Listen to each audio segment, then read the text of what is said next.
And here we go.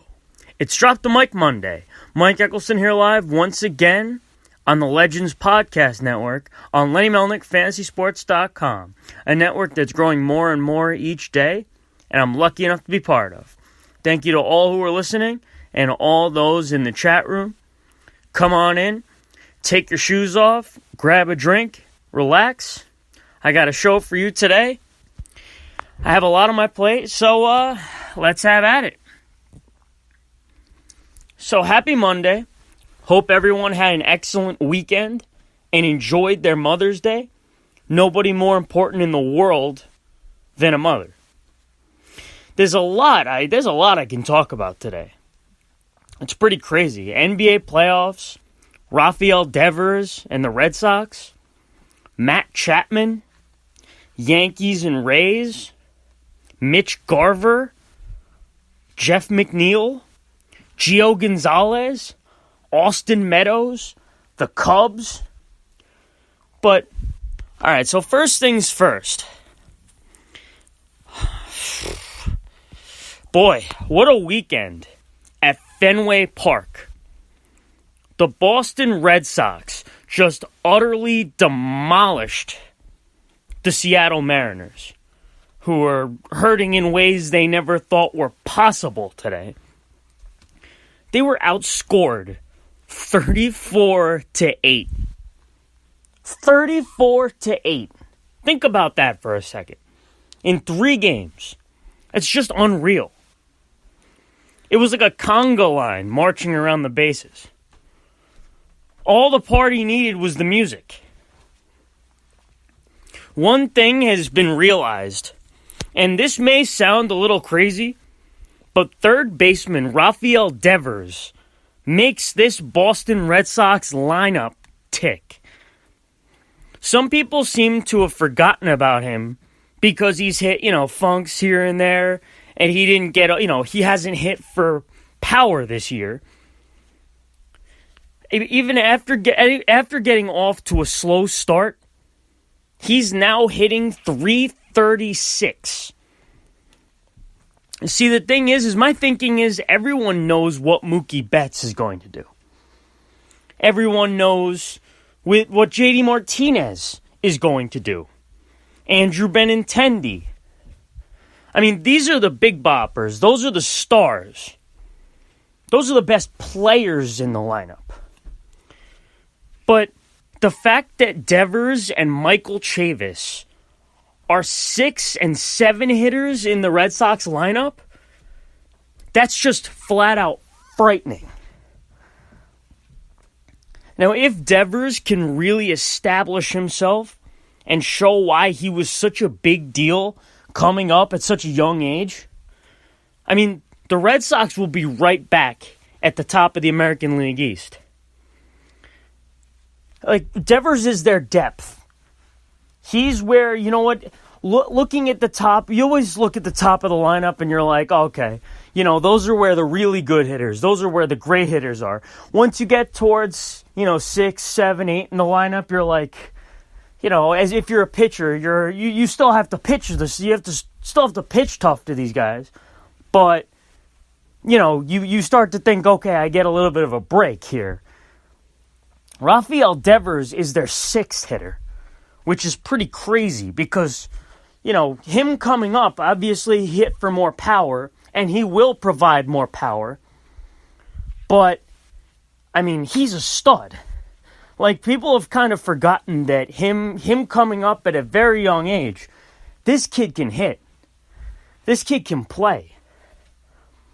And he's starting to come alive, and you see this Red Sox lineup absolutely just tearing the cover off the ball. JD Martinez is another one.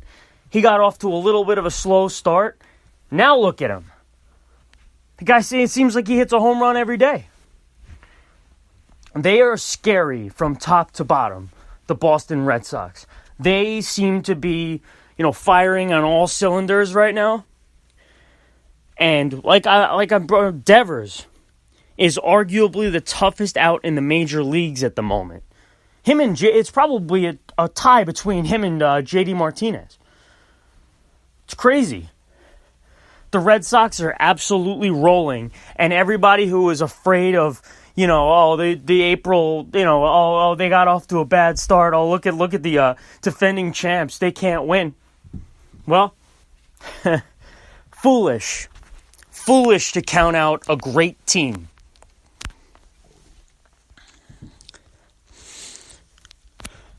Matt Chapman should be talked about more, by the way. This kid is becoming one of the best players in the major leagues. One of the best third basemen in baseball. Like, he's making his case. I know that it's a process. He's improving every year. Obviously, let's take last year. Because the year before, to me, doesn't really count. It was just him getting his feet wet. Last year, 278 average, 24 homers, 78 RBIs, OPS of 864. One of the best fielders in all of baseball. Won a Gold Glove and Defensive Player of the Year. He was 7th in the AL MVP voting. You think about that for a second. You don't see too many guys who hit 24 home runs and 78 RBIs and not even hitting 280, being that high up in the MVP voting. He's that great defensively. So looking at this year, the thing I'd like to see change, from last year to this year, was the strikeout total. I want that to come down. Last year, he had 146 strikeouts. That's too high. But fast forward to this season, 280 hitter, 10 home runs in just 150 official at-bats, on pace to shatter last year's 24, by the way, and only 25 strikeouts. He's walked 20 times. That's a much better ratio than last year. Big time improvement. He's walking more, he puts the ball in play more, has an OPS of 931. Watching him walk off on an absolute bomb was awesome the other night. His first career walk-off home run. It has become very clear that the Oakland Athletics are Matt Chapman's team. Chris Davis is way too inconsistent. It seems like everyone else has disappeared. Remember we were talking about, the Oakland Athletics and their offense and they mash? When is the last time Chris Davis hit a home run? Gonna say about maybe a month ago? His average has come down to 235. Where has the hitting gone? When it comes to the Athletics, I knew they wouldn't be able to sustain what they did last year simply because of their lack of pitching. It still rings true. They have nobody outside of Frankie Montas. And Jesus Luzardo isn't ready to come up yet. Obviously, he's coming back from his injury, and they're going to ease him in. We knew that. We knew they didn't have pitching. So I'm not going to harp on that today. The way they're going to win, the way they're going to have to win is by mashing. They have to hit. Davis, Chapman, Marcus Semien, Matt Olson coming back from his injury, Jurickson Profar, I think he's hitting under 200. Ramon Laureano, I think he's hitting 220. Some of these guys have to hit in order for them to even have a shot to make a wild card spot again this year. To even have a chance. Bad news for last year's... outside of Chapman, nobody has hit. Bad news for last year's surprise team. Their season could be over before Jesus Luzardo comes up.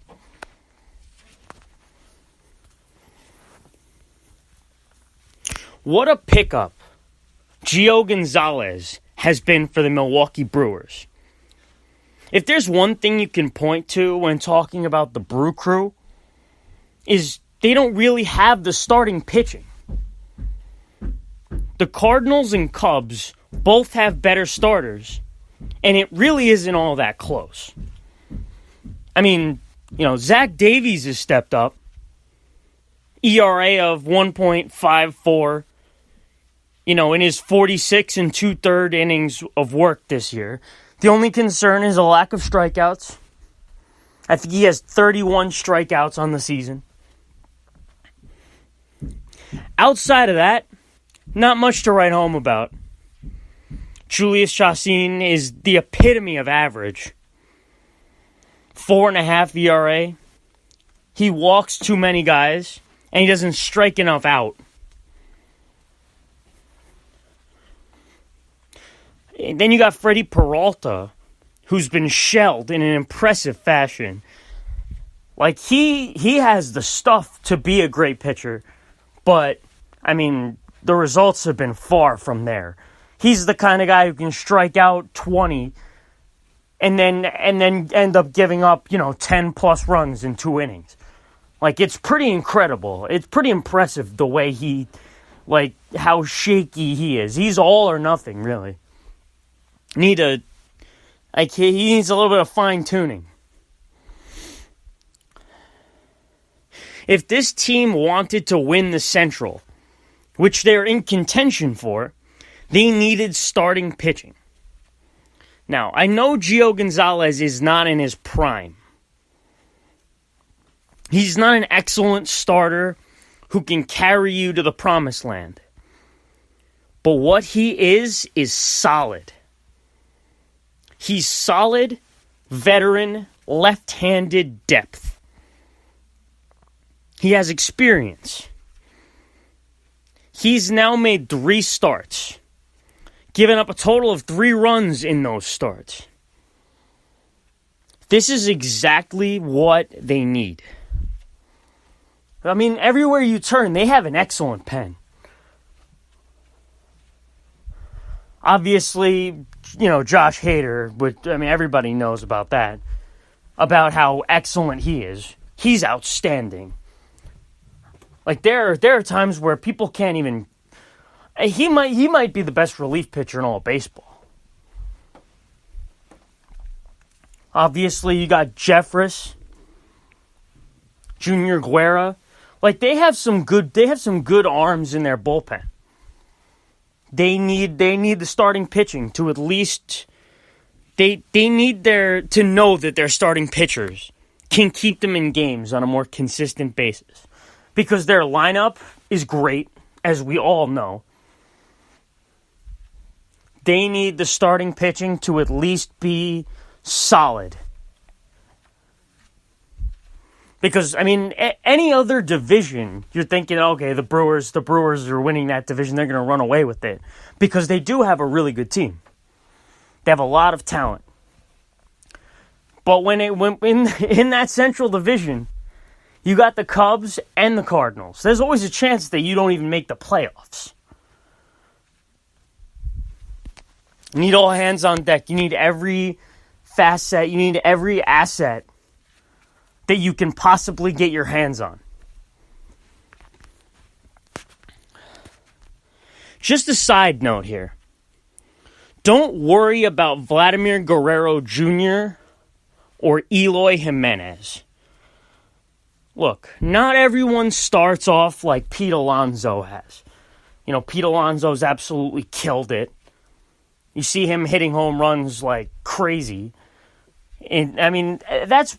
People expect that. People are starting to expect rookies like